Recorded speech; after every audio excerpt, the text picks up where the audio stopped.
He's going to break all the records, isn't he? Well, maybe not McCoy's record, but you know what I mean. He really set it alight here at the start of last season. I'd say he's a horse good fresh. The only slight concern would be how much rain falls. I know that I once owned a horse called Hawk Mountain. Did you? And they're using the name again, yeah. But it wasn't as good as this one. I didn't know you were Italian, mate. I'm not. But if you say it quickly enough and with that sort of... Oh God, anything could come out then. With that confidence then. Well, if there's one place you don't mind feeling that first hint of a winter chill, it's Cheltenham Racecourse. It means the jump season proper is round the corner. Indeed, the first fixture here at the home of steeplechasing is just hours away, and that's why we're bringing you this very special edition of Inside Track brought to you by William Hill. We'll be previewing Cheltenham's William Hill Showcase on Saturday, as well as a couple of other notable races taking place around the country this weekend. My name's Nick Luck. I'm joined by Ross Brierley and our fellow William Hill ambassador, Barry Geraghty. And gentlemen, we're going to start off our preview with the first at Cheltenham, the William Hill Each Way Extra Novices Limited Handicap Chase. But before we do that, let me tell you, you can get a free bet to use on the William Hill Showcase meeting when you have a bet at Cheltenham this week. Great to be back here at Cheltenham, Barry. Not a particularly easy race for us to start our preview in, but if you can pick the winner, you'll feel happy for the rest of the season. Yeah, no, it's great to be back in Cheltenham. Like there's an energy when you come in here, so it's always brilliant. It's a tricky race. I thought Crest of Fortune, third in the Sefton last season in Aintree. It probably wasn't a vintage renewal. But has a nice win and good place for him prior to that. He's only a 5-year-old as well, so I think has plenty of potential to progress from that. Yeah, Anthony Honeyball getting Crest of Fortune out nice and early. This is a horse with quite a bit of upside, Ross, but that could equally apply to quite a few of these, hence why it looks such an open market. Yeah, absolutely, and a few of them have sort of the opposite question to Crest of Fortune. I mean, he obviously improved over 3 miles. He's dropping back to 2.5 for his first start of the season. Some of them have to prove that they will get the trip at this track as well. There's going to be rusty horses, rusty jockeys maybe around the track as well. I mean, Barry might tell me differently, but I imagine, you know, if you've been riding around the summer tracks all summer and then you come to Cheltenham again, do you have to remind yourself a bit where I need to be, where I need to challenge? Maybe to a small degree, but I suppose it depends on the horse you're on too. You are coming into the winter horses. It's possibly more the horse than what you're used to riding in the summer is generally the smaller model, quicker, slicker, wouldn't maybe have the emphasis on stamina, but the Cheltenham horse, the winter horse, generally has that box ticked. But you do have to check yourself. You are in Cheltenham and you do have to hang on to a little bit. Plus it's gone good to soft as well. So, you know, you're going to have to be a little bit more patient than you would be if you're blitzing around Stratford or somewhere. There's one jockey who's not rusty, chaps.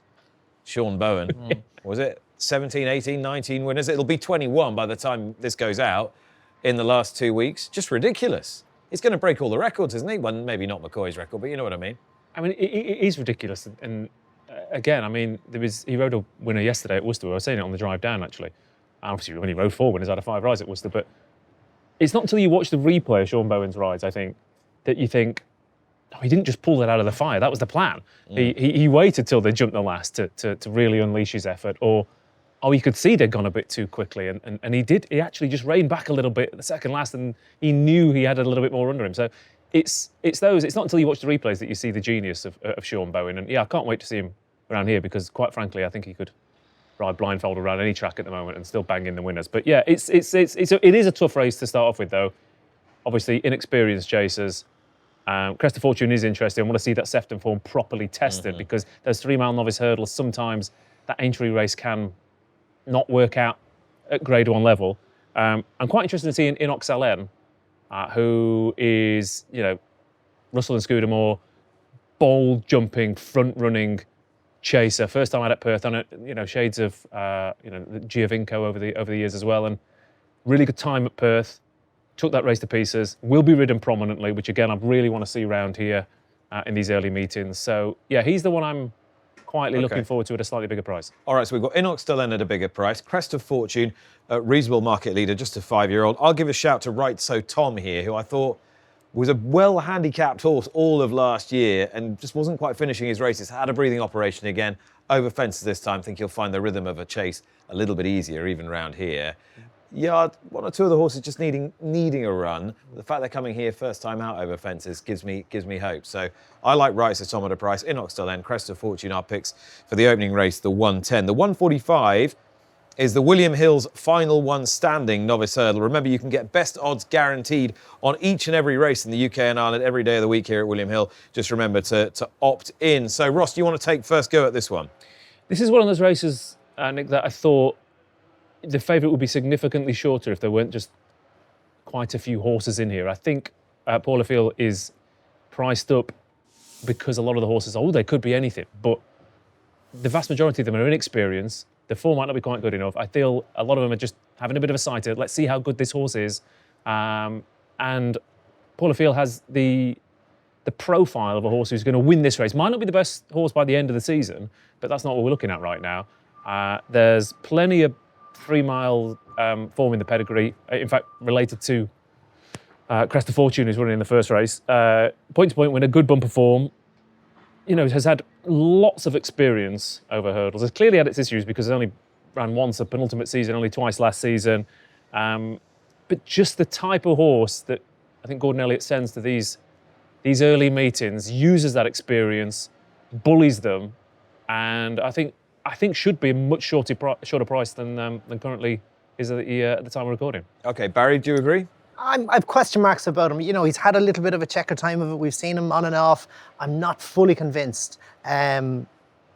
It's a nice race. I suppose, to me, I don't think it's going to be a superstar we're coming out of it. But the one I do like is Conman John. I agree. Good winner last time, stepping up on trip. His point-to-point form is working out really well. The horse he beat by 20 lengths is a really good winner after. So the Cinder Russell, progressive type, ran in a bumper, punches down. Wasn't shocked to not see it make the frame there, but ran okay. But I'd say the step up on trip. I think this to me is the horse with the potential in the race. Yeah.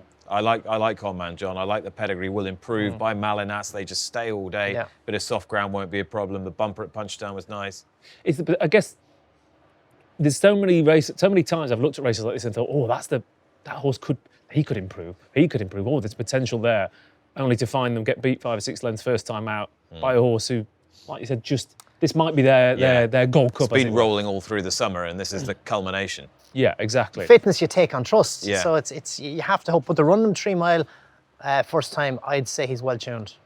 Okay, so that's our idea of the horses that are likely to come to the fore in the 145. The 220 race is the William Hill Best Odds Guaranteed Handicap Chase. If you're thinking about the festival already, you can check out the price boosts on the road to Cheltenham every week here at William Hill. And this looks a pretty handy race as well. Due off at 2:20 on Saturday afternoon. A huge field declared for this as well, 18. And Rock My Way, who's run so well here, including at the festival, had a breathing operation since last seen. Brendan Powell riding for Joe Tizard. Highland, who was a course and distance winner last year. Is the ground going to be quick enough for him? Nicky Henderson. King's Threshold. Emma Lavelle's got a team in very good form, and it's 9-1 bar those 3. And that brings in a horse like the Short Go, who's got form this fixture before. So, Barry, do you want to take this one first? The big handicap chase on Saturday, 2:20. I thought Highland very impressive here, October and November last season. Great run behind the Jukebox Man and the Cottle Star at Christmas. Jumping let him down potentially after that in the spring, and then he obviously Aintree, he disappointed altogether, but he really set it alight here at the start of last season. I'd say he's a horse good fresh. The only slight concern would be how much rain falls. But Cheltenham does take rain better than most, so like we're talking maybe a few mils tonight. We're not into the depths of winter yet. It is a nice drying day today, so I'm looking for the positives, but Highland is the one I'd like. Yeah, and he'll have been got ripe and ready for this fixture as well, them knowing how good. This race has stood up really well, Ross, really, really well. Yeah, it's one of those races, it's a kind of an Achilles heel personally, because they're always the races that you get excited about when you're looking at them, and you kind of want to find an angle, you want to find a bet, but then you end up, I've literally got 6 horses written down here, and I'm trying to debate, do I Dutch them all for an even money shot, or do we just avoid the race and look for them further on down the line? But yeah, there's loads. Highland's fascinating. I think the horses that sort of peak early and then go off in the spring don't quite get the credit they deserve sometimes. I think he's better left-handed. I think he's better on good ground. He clearly loves this track. He ran into the Jukebox Man. He also ran into Katate Dory the next time out, who was on a proper crest of a wave and is a real ball-jumping, right-handed specialist as well. So I think Highland's going to be interesting. He'll definitely be freshened up. Transmission is one of the most interesting horses in the field, but he keeps getting given too much to do. Yeah, he gets himself back, doesn't he? That's his problem. And But then it's hard with horses like that because you think, well, there'll be a target further on down the line, but I don't know. I don't like those horses because they always seem to just, it doesn't matter how much ability they have, they always seem to just find themselves slightly on the back foot and they run on, they catch your eye and they tempt you in. I mean, Back Me or Sack Me is fascinating for the Sean Bowen factor for Emmett Mullins. Emmett Mullins had a win on the flat yesterday that was well backed. He's operating about a 20% strike rate. The yard are clearly in good form, and Sean Bowen, like I said, could ride a washing machine round here and get it into the frame, I reckon. The two I came down on, one at the top of the betting was Whole Jolly Smoke. Yeah. These conditions look ideal. Doesn't stay really an inch over this trip, but it's been tested over further. So again, profile looks spotty, but I think this is actually going to be pretty much spot on for him. And then at bigger price, I'm a little bit interested in Manila Blue Way for Evan Williams, about 20-25 to 1 shot. Cheap Pieces On have transformed this horse. Really game from the front last couple of starts. And I like that. Again, another horse that might get underrated in the betting, but he's going to be prominent, jumps well, battles, stays, and he's on an upward curve for a yard going all right as well. There's about 7 horses for you. Yeah, but there are some pretty talented horses in this race, Barry, that are massive prices. There is. I suppose one that caught my eye as well was Dunboyne, fourth in the Ayrshire National. He's a tricky customer. And I think catching him fresh is possibly a help too. The old course would be the only negative. It could be a little bit on the sharp side, but he has good form, and Ian Donoghue's done well with him since he got him. So he's a horse. He's definitely one you could be catching fresh. He could get a good run out of him. So Highland, Ho Jolly Smoke, Dunboyne, honourable mention for that one as well, and Back Me or Sack Me for Emmett Mullins and Sean Bowen. Some to put in the mix. I'm really keen on Ho Jolly Smoke, who I didn't think really stayed in the big race at Sandown at the back end of the season. I think this will be more suitable and clearly still considered to be well handicapped by the Skeltons. Right, that was Cheltenham, the 3 big races at Cheltenham. We got loads of price boosts and extra marks across the board on racing in the UK and Ireland this weekend, including at Doncaster, where we're heading next for the William Hill Futurity Trophy. Of course, the final big Group 1 race of the domestic season. And this really has been an Aidan O'Brien benefit. Aidan O'Brien seeking to better his record of 28 Group or Grade 1s in an international racing season. I think he's at 22. Is he 22 at the moment, Ross, I think? 22. And he's got the Futurity, he's got the races now, at you're St. Cloud, he's got the Breeders' Cup next week. So, yeah, he could get there. It's one of those seasons that it hasn't seemed as good as it actually is when you look at the numbers. Yes, it's just accumulation, isn't it? Yeah, it really is. Basically every time you turn around, there's another Ballydor horse. You know, I mean, the 2-year-olds are ridiculous. It's the pecking order keeps getting changed, but yeah, they're not bad, are they? They're not bad.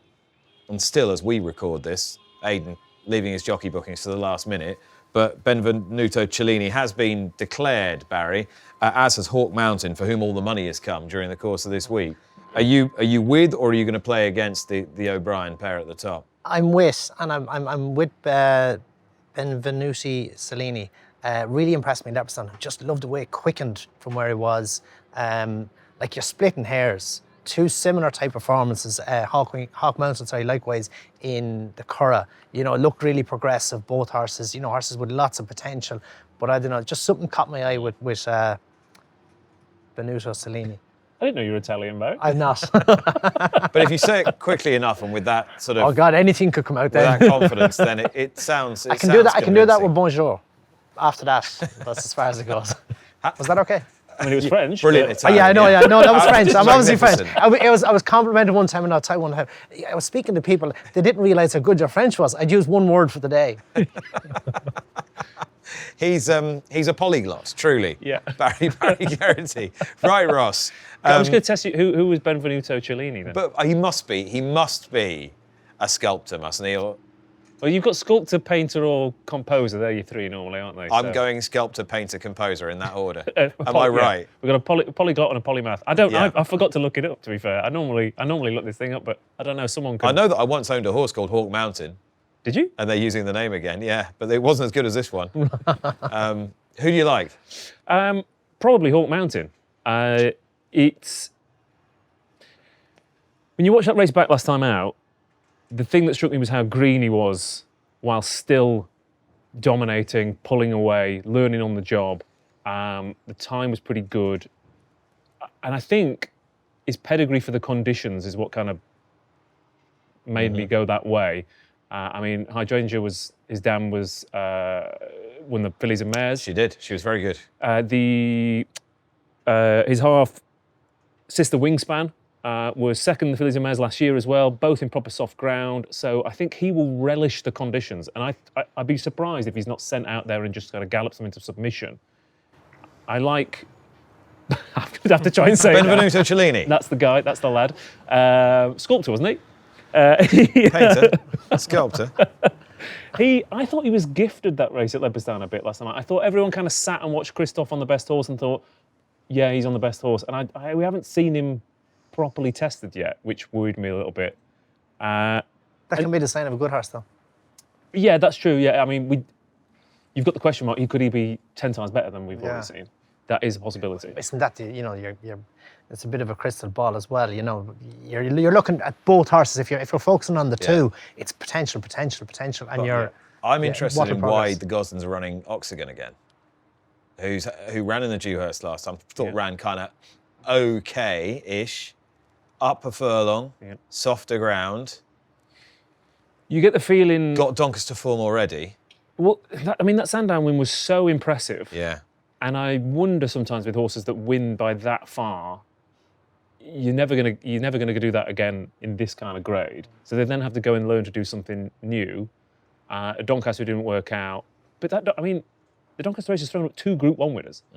And obviously, I don't think Newmarket's his track, but based on how he ran last time, it feels like they've got unfinished business, is how I feel about him. I think I'm going to chance Oxygen here because he's a big price against the front 2 in the market. It's probably foolish. I prefer Hawk Mountain of the O'Briens. Barry likes Benvenuto Cellini, the Leopardstown winner. Ross prefers Hawk Mountain, and I think I would go with him of the Ballydoyle duo. But we transition from the William Hill Futurity to the William Hill Old Roan at Aintree. We've got loads of price boosts and extra markets across the board on racing in the UK and Ireland this week, and including on Sunday at Aintree. And the Old Roan takes place at 2:55. And you've got a mixture here of horses that are very solid. Handicap has got good Aintree form. Horses like Imperial Saint against some classy horses at the top, like Master Chewy. We've got horses returning from long absences like Colonel Harry and Chuck Ahoy Senor in there. And the whole thing is a pretty interesting melting pot because he ran so well in the race last year and never really repeated his form. Barry, do you want to take first go at the Old Roan, which is far from an easy race? Yeah, definitely. But the one I do like is Boom Bon. Only beaten 3 lengths behind Imperial Passover Course and Distance at Aintree the Festival last season. That's strong form. He was second to Rubo and Kempton. I think he's going to be better going left-handed, jump slightly left to his left that day. So to me, he's the horse who could step out of novice company and make an impression on the handicap. OK, Boomborn then for Barry Geraghty. Ross? I slightly think that Boomborn, I don't know, Dan Skelton's been quite vocal about. I get the feeling he's going to have a lot more stacked up towards the back end of the season, given what's happened the past couple of years. So I wonder whether Boomborn will be aimed at something later on. And this race, I don't know, it's thrown up some real shocks, hasn't it, over the past few years? Apart from All Mankind, obviously the Skelton winner, there's been some winners that I'm not sure I'd back them now, knowing the result. So it's kind of an anything can happen race. Imperial Saint looks a nice horse. He's been beaten twice off this mark, but he is only 7 years old after all. For me, it is Master Chewy. Oh, you're making a face. 2.5. Well, I love him, but well, you're going to say miles. 2.5 miles. So my view is they need to try it again because I thought there was enough in that Ryanair run when he just got a bit tired late, but then he ran on. He was only beaten 20 odd lengths. Different track as well. Aintree 2.5. Yeah. I could see him just tipping away and travelling. I think they need to try it again because if he does find it a bit easier, he's well handicapped off his mark and he's got a bit of class. Needs to iron out the mistakes, but they're getting fewer and further between. And again, Twist and Davies this time of year. Correct. Sharper, flatter track. And we know that 2 Twist and Davises is better than 1, right? And 3 Twist and Davises is better than 2. Yeah. So I'm throwing all my money at all the Twistons with Master Chewy in the Old Roan Chase. That takes place at 2:55. That's at Aintree on Sunday, sponsored, of course, by William Hill. Thank you very much, Barry, Ross, for your picks. Thank you very much for watching. Don't forget to like and subscribe to the Inside Track YouTube channel. Let us know your fancies for this weekend in the comments. below. I'm getting good at this. Enjoy the racing. Remember, you can check out all the odds and offers at williamhill.com and on the William Hill app. Thanks again for watching. If you'd like to watch a previous episode of Inside Track, click the video that's on screen. This show was brought to you by William Hill, 18+. Please gamble responsibly.